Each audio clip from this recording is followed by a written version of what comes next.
हमने अपने खेत, अपनी बीवी की ज्वेलरी, यहाँ तक कि अपने बच्चों का भविष्य गिरवी रखकर हमने ये गाड़ियाँ खरीदी। हमें अपनी रोटी चाहिए, बस हम अपनी रोटी के लिए लड़ रहे हैं। बेटा हमें तो बहुत परेशानी है, आधे पौने घंटे से खड़े हुए हैं। उन टैक्सी ड्राइवरों के बच्चे भी दिल्ली में रहते हैं। दिल्ली में जिस तरह से पोल्यूशन बढ़ रहा है और हम सबकी जिंदगी पर खतरा आ रहा है। गवर्नमेंट ने बोला टैक्सी गाड़ियां बंद होंगी पोल्यूशन बेस पे, तो क्या प्राइवेट गाड़ियां पोल्यूशन नहीं बढ़ा रही है?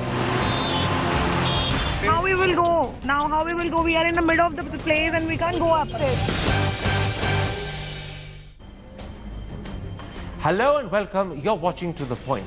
The protests and jams by angry diesel taxi drivers and operators that we witnessed today have raised the question, is the Supreme Court's decision to ban diesel taxis in Delhi not just controversial and unpopular, but perhaps also unfair and wrong? That is the issue we shall discuss today. My guests are two leading Supreme Court lawyers, Dushyant Dave, who joins us from his home, and Sanjay Hegde, who's with me in studio.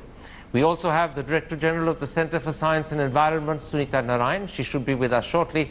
The CEO of Mega Cabs and the President of the Radio Taxi Association of India, Kunal Lalani, and the Associate Professor at the Department of Transport at the School of Planning and Architecture, Dr. Sevaram. Dushyant Dave, does it make sense to ban some 27,000 diesel taxis in Delhi in the name of reducing pollution when there are perhaps altogether 1.5, maybe even 2 lakh diesel cars altogether? In fact, the Times of India puts that figure suggestively at 3.5 lakhs, but let's not go to that extreme, because this is a minuscule proportion of the total number of diesel cars. And it seems to me that taxis are being picked upon because they are vulnerable and easy to target, but the impact on pollution will be meaningless, if not minimal as well.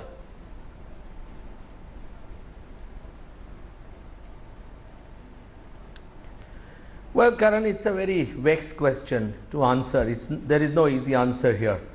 On the one hand, the Supreme Court not just has the power to enforce Article 21 under the Constitution, right to life, because it's very important for every citizen of Delhi, but it has a duty to ensure that right to life is protected as best as possible.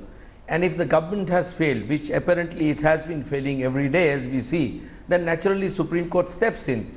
I am therefore really, not against the decision. I won't either call it unfair or unlawful. Can I interrupt you? Yes, it may be hasty. Let me interrupt you. Dushyant Dave, I'm interrupting you. No one is denying that the Supreme Court has a duty to defend and protect right to life. I'm questioning whether the way they're choosing to do it makes any sense at all. Let me repeat those critical figures. There are 27,000 diesel taxis in Delhi, but the altogether size of the diesel car population is said to be somewhere around 2 lakhs. The Times of India puts it at 3.5 lakhs. So what you're removing is 10% of the diesel cars, maybe even less. And the impact on pollution will be minimal and meaningless. So this is no way of protecting the right to life. This is arguably the wrong way of doing it.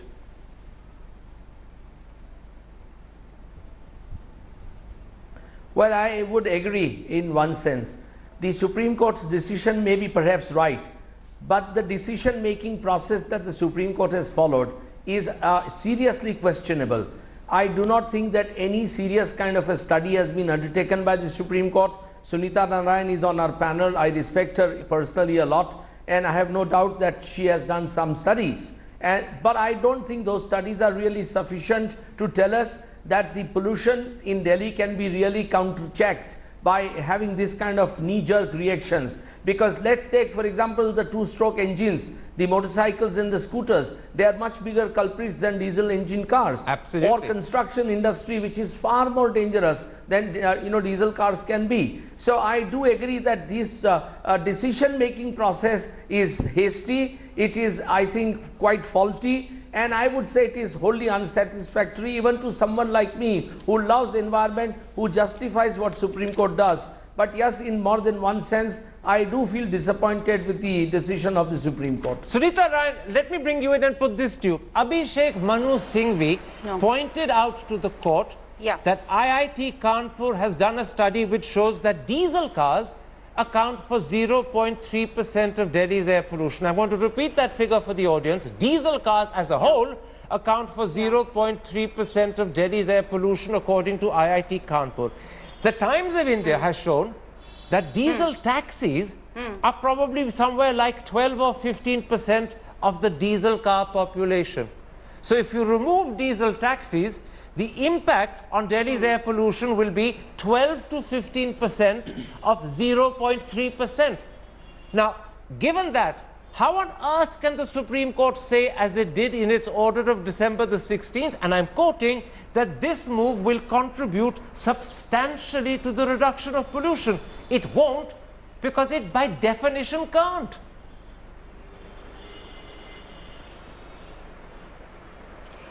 Karan, let's get the numbers right. Firstly, what Mr. Singhvi has said is completely wrong. We will be in court on the 9th and we will be able to show the court exactly how much diesel contributes to the pollution, even according to the IIT report. And I think you should wait till we have a chance to defend ourselves against what the automobile manufacturers are saying. What do you believe is the correct contribution of diesel? As far as diesel cars are concerned, they pollute. Each diesel car pollutes 7 times more than a petrol car. So just multiply the number of diesel cars by 7 times more. No, that's not answering. Forgive me, Sunita. I hate interrupting you. I hate interrupting you. You see, you're not answering my question. I'm interrupting you because you're not answering my question. IIT Kanpur has shown that cars as a whole, diesel and petrol together, pollute only 20% of Delhi's air. Within that, cars are just 2%. So when you say diesel is 7 times more than petrol, that may be true, but it still doesn't tell us what is the diesel contribution. That's what we need to know. No, you will know it, Karan, and you don't worry. When we are in court, we will show the court exactly what diesel contributes. But why can't you and tell the me now? fact is, diesel across the world is being seen more from a Sunita, why don't you tell us now? It's not a secret to be withheld. Because these numbers are not so reductive. No, it's not a secret. If you look at the IIT report, it itself says 75% of the vehicular pollution is coming from diesel cars. That's also in the IIT report. So please understand, these numbers are not so reductive like that. Well, they are, I'm afraid, because even if you're correct in saying 75% of pollution comes from diesel cars, you're only removing 15% of diesel cars, which is what the size of diesel taxis is. The rest continue, and therefore the impact of removing diesel taxis will be minuscule. So let me answer that. Let me answer that. The fact is, the Supreme Court is taking a number of actions, and one of the actions is to move, which is an order of 2000, when the Supreme Court has said all taxis will ply only on CNG. The fact is, in the last 10 years, diesel taxis have been registered in violation of the Supreme Court order. Yes, but I'm arguing that the Supreme Court order itself didn't make sense. I'm arguing that the Supreme Court order itself, ab initio, did not make sense. That's what I'm arguing. I'm not defending the violation. I'm questioning the validity, the rationale, the logic of the order ab initio. To argue that if you gave me better solutions. Oh, you can't say a bad solution is therefore acceptable because there aren't better solutions. That's a very weak argument. Taxis. It has. Karan, will you listen? I am. The court has ordered, as far as diesel trucks are concerned, it has given an order. It has given an order on two-wheelers to advance the emission norms. It has given an order as far as cars are concerned to have better fuel. It has given an order on dust control. It has given an order to the AAP government to do better paving for dust control on roads. Yes, but I'm not interested in all those other orders. I'm focusing on one today. Please Sunita, do I'll not come fall back to you. into the trap I need of to the bring my other guests in. Forgive me. I will come back to you. Let me bring my other guests in, and I will come back to you. Dr. Sevaram, today's Hindustan Times quotes two studies, one by Terry, one by India Spend, that show that pollution rose during the second spell of odd even. And that's when allegedly 50% of all cars were off the road. And I put it to you that now, by banning diesel taxis, which are just 15% of all diesel cars, at a time when diesel cars, according to IIT Kanpur, are just 0.3% of pollution if you accept IIT Kanpur. Sunita doesn't, but if you accept it, I put it to you, what the Supreme Court is doing is tokenism. This is not purposeful action. This is tokenism and no more. My reaction, first of all, to the odd even is actually the figure, what you said is partially correct, not completely, because vehicle actually volume has gone up during odd even in some of the cases. So the congestion got worse as the pollution didn't come down. Yes, yes. But come back to my point about tokenism. Yeah. Tokenism in this instance. Yeah, actually, as far as the pollution is concerned, we agree that the diesel vehicles need to be curtailed. But I just want to bring another figure so that we can have a better discussions on road. Let's forget about how many diesel cars are there in Delhi. I take an example of IP, I take an example of ITO. About 16% of the cars are the taxi cars. And that would mean that even if I take 50% of that, that's something like 8%. 8% of the cars are something like your diesel cars out of the taxi cars. So this measure actually will not bring the pollution down, but this is maybe one of the so-called... then you agree this is tokenism and nothing more? This may be tokenism, but maybe that one has to start from somewhere. We agreed on that direction. Well, that's another question whether tokenism is a good start or not, but you accept it's tokenism. That point you accept? That we accept it because definitely it's tokenism. Kunal Lulani, let's move beyond the pollution question because I think we've discussed that sufficiently, if even acrimoniously, and let's come to the impact this decision will have on the livelihood of taxi company owners and, more importantly, taxi drivers. Both have been staging protests today. The Times of Indian Economic Times are even suggesting that some people might even threaten suicide. I want to ask you a simple question. How many people, taxi drivers in particular, are likely to lose their livelihoods because the running of diesel taxis is banned?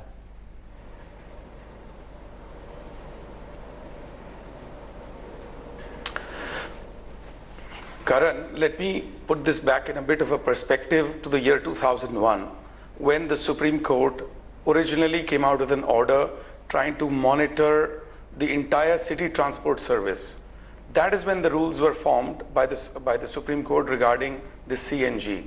So it would be incorrect to look at it only in isolation for what has happened in December and day before yesterday. At that point of time, the Supreme Court had decided city transport services like buses, auto rickshaws and taxis, whichever run within the city, intra-city, must be only on CNG. However, during the period next 15 years, the whole effect got diluted because of various reasons. Can I stop you, Mr. Lalani? Don't go back into history because we don't have time for that. Tell me how many livelihoods are at stake today? Because it's today that counts, not history. How many livelihoods are at stake today? Well, I guess it is a bit of a harsh step, wherein there would be a substantial amount of diesel taxi owners who will get affected. People who have joined this entire, let's say the taxi Mr. Lalani, service in the last couple of years. Because put a figure to it. I can't give you any numbers, but yes, I can't give numbers on it, but yes, it would impact maybe 5,000-7,000, at least 5,000-7,000 taxis. People who are doing city taxi service, which is what Supreme Court had banned in the year 2001. Okay. Sanjay Hegde, however, the figure Mr. Lalani gives us is 5,000 to 7,000 taxi drivers. The Times of India estimates that 2 lakh commuters could be hit when diesel taxis go off the road. Secondly, something the court hasn't borne in mind, possibly, I don't know for sure, but possibly, is that even if drivers convert to CNG, they then can't drive to places like Manali, for which there's a large tourist demand, on a CNG car, because there's no CNG filling station there, so they can't come back. Do you think those are aspects, the impact on commuters, the impact on driving to places like Manali, that the Supreme Court either didn't consider, or if it did, it ignored it?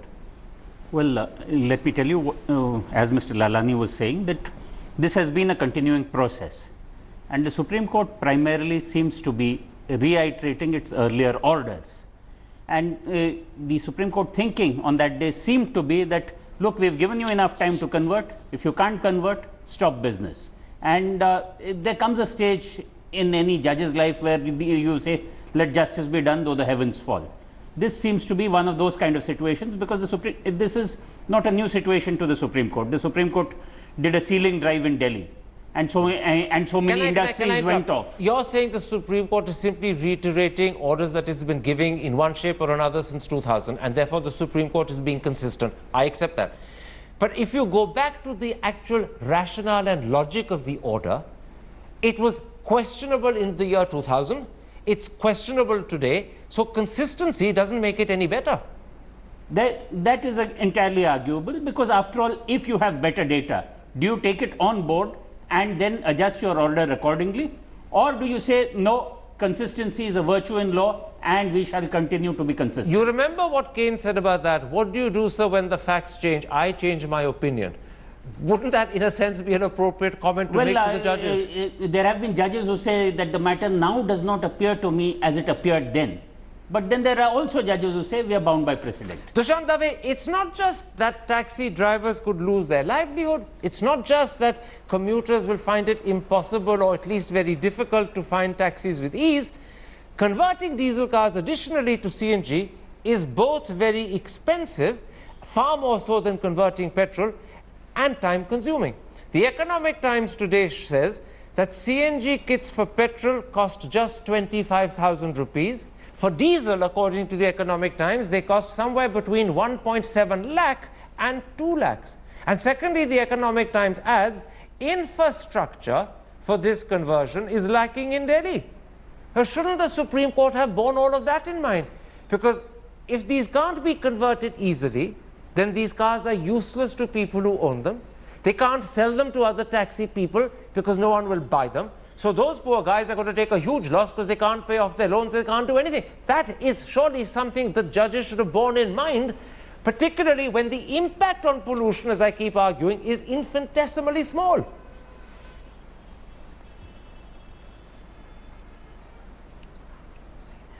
Well, I definitely agree to what you said, Karan. But there are many things that we must also keep in mind. India is a poor nation, and environment, according to me, must really be judged in the context of the poverty that is really taking the toll in this nation. Secondly, the differential pricing between diesel and petrol is something which, Supreme Court should bear in mind. It is an extremely attractive incentive for any taxi driver to buy a diesel taxi. Third most important, as Sunita ji rightly points out, why no action is being taken against all these officers who really allowed registration of these taxis over the last 10-15 years? Why is it that poor taxi driver and its owner has to suffer? He didn't know about the Supreme Court order perhaps. Why were they being registered? I think each one of those officers who registered them must be immediately taken to task. So all these facts really have not been taken into account by the Supreme Court. I can tell you one thing personally. I mean, my good friend Harish Salve, who is amicus, who defends Sunita ji, also has a diesel car, and so do I have. So what? I mean, are we going to be asked to, now take the cars out of Delhi? But the interesting thing, Mr. Dave, is that your diesel car and Harish Salve's diesel car can continue to ply, but a poorer neighbor of yours who has a diesel taxi and depends upon it for livelihood in a way in which you and Mr. Salve don't depend on your car, won't be able to ply his diesel taxi. His livelihood is finished. And that is a balance the Supreme Court didn't seem to bear in mind. I agree, it's absolutely unfair. One law for the lion and the ox I pointed this out to the Supreme Court. In fact, I said so in one of the hearings that Mr. Salve and I both have, diesel cars. So I'm not shy of saying so on a national television. Okay. I do agree that Supreme Court is completely unmindful of this fact. But the fact remains that, these hearings, I mean, with great respect to Sunita ji, her team, who are really working for the citizens, for all of us. But I still say that the hearings in the Supreme Court are far from satisfactory. Okay. There is really no scientific data, there is no proper evaluation, there is no proper hearing. And I think the whole, manner in which the proceedings are going on, I think it leaves a lot to be desired. Sunita Narayan, I interrupted you a lot the first time round, and I apologize for that. Now I'm going to give you an uninterrupted chance to answer, not me, But what you heard just now from Dushyant Dave, the president of the Supreme Court Bar Association, who said that the Supreme Court has acted without scientific basis, without credible data, without any proper survey done. In other words, what he's saying, except he didn't use that language, is that they've acted impetuously, perhaps emotionally, but not scientifically, and certainly not with rigor behind their action. Please respond, and I won't interrupt.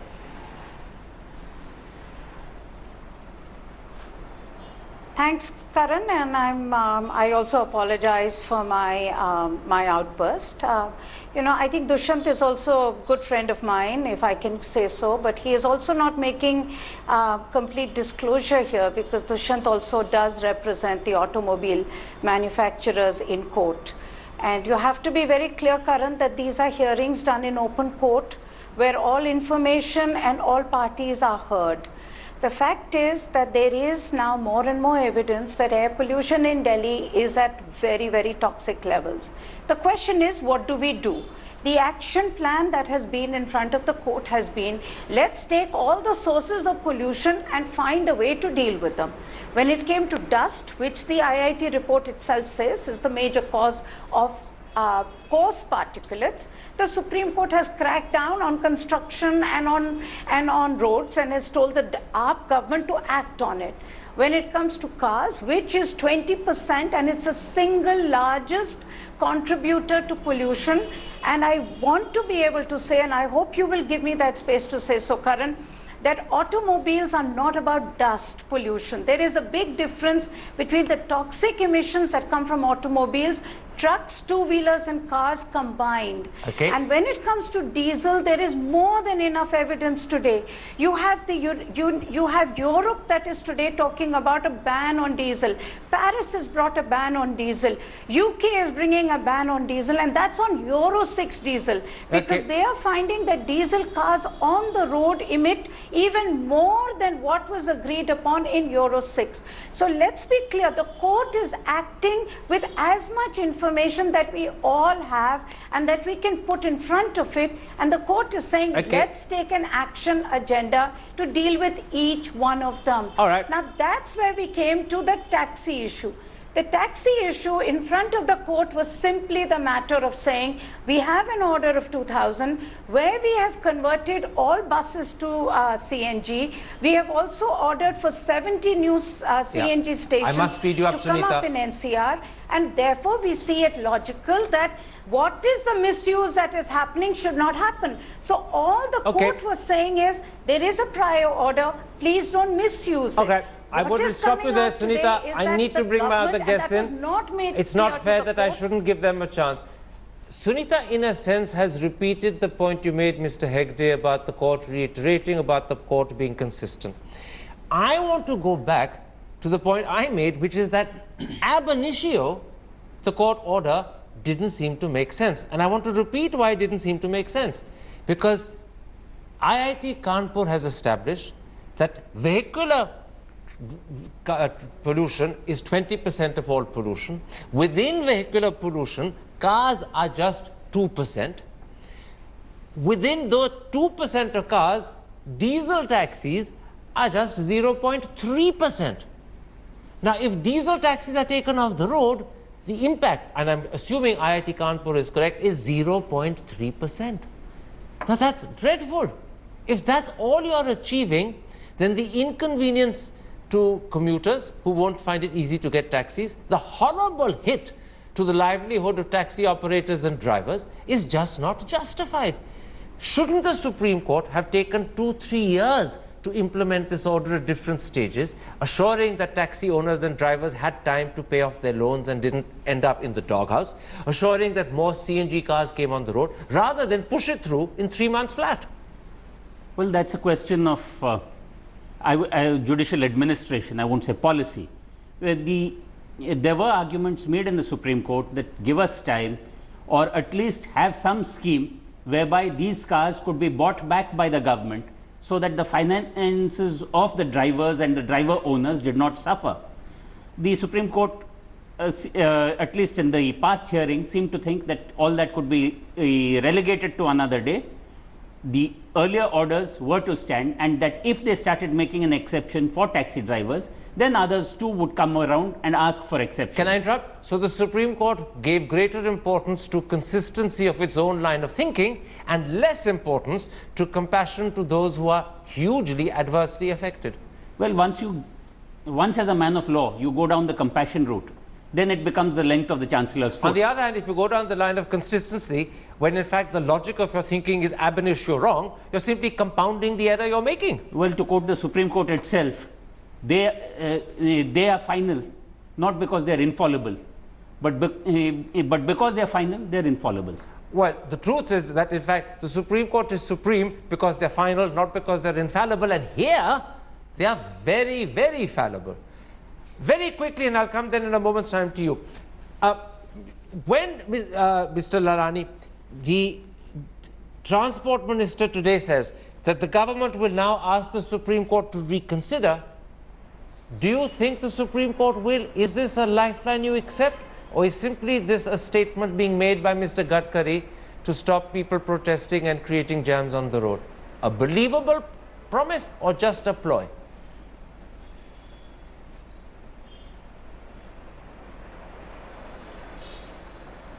Well, I haven't heard Mr. Gadkari's statement, but I can tell you one thing, that maybe we haven't, none of us have seen the final order of the Supreme Court, and I would believe that All India Tourist Permit, the diesel taxis under which they are registered, should be allowed to go out of the city to intercity, which is originally what those licenses are given for. Provided that is exempted and that is allowed, I'm sure most of these drivers who are facing trouble will be able to overcome their shortcomings and their problems over there. Now, how Supreme Court looks at it, I think yes, they have been a bit harsh. They could have made some exemptions so that these cars could definitely do the type of services they were originally allotted the permits for. You know, it is the misuse which is what has led to this very strict. But we're talking, orders by the government. We're talking, Dr. Sevaram, about the need for the Supreme Court to have shown compassion, as I called it earlier, for those who are hugely adversely affected, or, as Mr. Gadkari says, to reconsider. When the Supreme Court in the 90s and 2000, and I'm going by today's Indian Express, required buses to convert to CNG, the then Delhi government asked them to, on humanitarian grounds, to give additional time to Blue Line operators, and according to the Express today, the Supreme Court agreed. Don't you think today's court should have adopted that policy and to give more time and to give concessions to those whose livelihoods will be affected, rather than, as a point of principle, insist on consistency, particularly when the impact on pollution, and I keep stressing it, could be as little as 15% or 0.3%. That's so small, I can't even calculate it.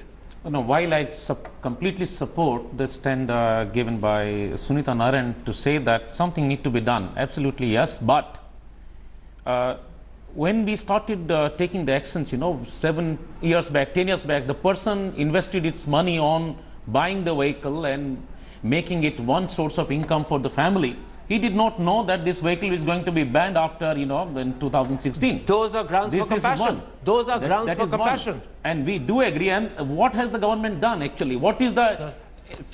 Can we understand? Stick to the question I asked you. Yeah. Don't you think the Supreme Court in this instance should have done what the Supreme Court in the Blue Line operators instance did over CNG? Yes, definitely. Give them more time. Yes, definitely should have given more time. But I just want to, with your permission, I want to make another issue that what is the step the government has taken to provide another clean, but that is a different story, Dr. Sevaram, and I can't let you hijack the discussion by raising a different story. We're talking today not about the government, we're talking about the Supreme Court. Let's stick to the Supreme Court. I'm going to take a break. Hopefully we will have Dushyant Dave with us if he's still there, because I would like him to be there, because I want to ask questions specifically about what led the Supreme Court to act, as I keep saying, so impetuously, without the scientific data that Dushyant Dave says they needed, because Dushyant Dave has made it clear they didn't have it, and come up with an order that could affect the lives of ordinary people and not show any compassion or concern about it. Because to me, I don't believe our Supreme Court would do that knowingly. Did they therefore do it because they were misled? To take up an issue that in a very real sense has underlaid all the questions I asked in part one. When you bear in mind that diesel taxis but not diesel cars are banned, you're only talking about 10 to 15% of the population of diesel vehicles being banned, because that's the percentage of diesel taxis in the world of diesel cars. Secondly, when you bear in mind that the impact on pollution could be as little as 15% of 0.3%, there are some people, me included, who come hesitantly to the conclusion that this is a case of judges exercising power because they have that power to exercise, and they've achieved nothing beyond unfairness to taxi drivers and inconvenience to those who need taxis. And I know that's blunt, but I put it to you, there are many who believe this to be true. How do you respond?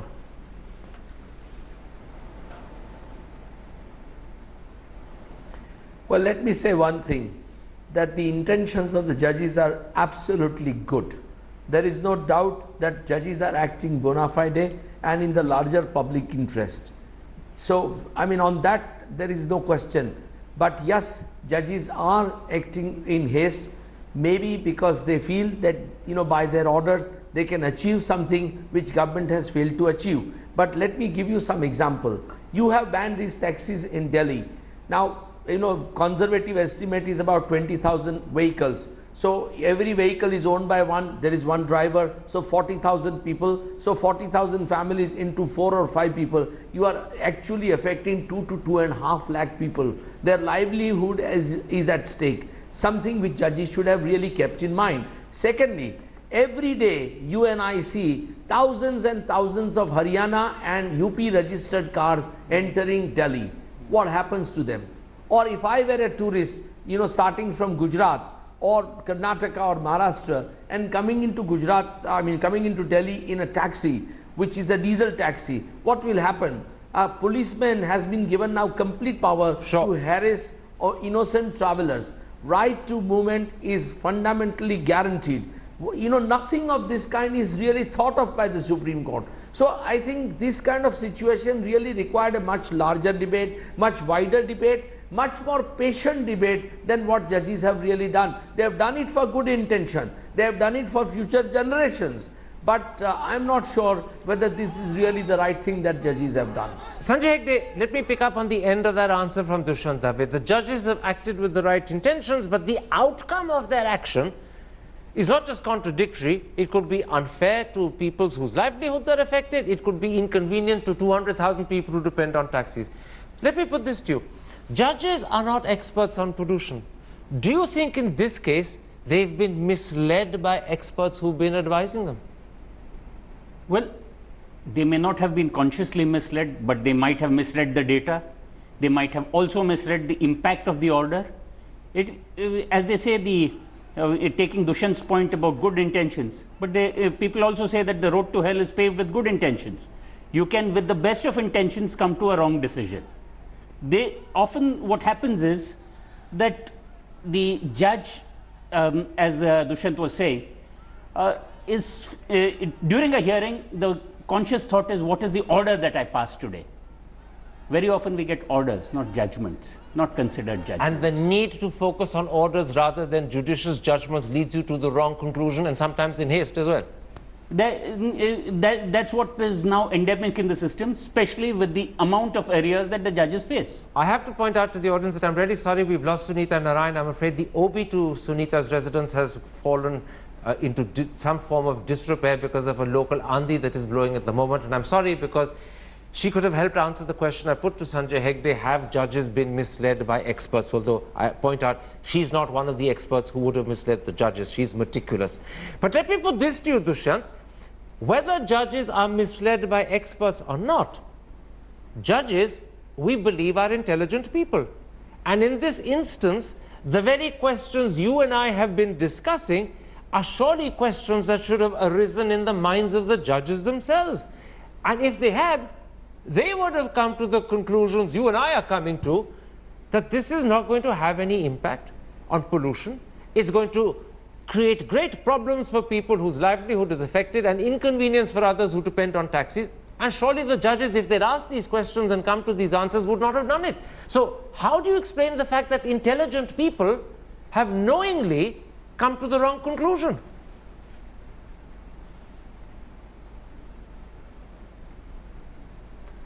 let me say one thing, and I mean, before I answer you, let me clarify to what Sunita said.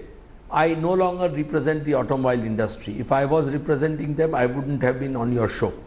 So that's one thing. Secondly, the judges had before them, and I know it as a matter of fact, sufficient material to show that the so-called pollution caused by the diesel vehicles is minuscule compared to the total pollution that is caused by various other factors in Delhi.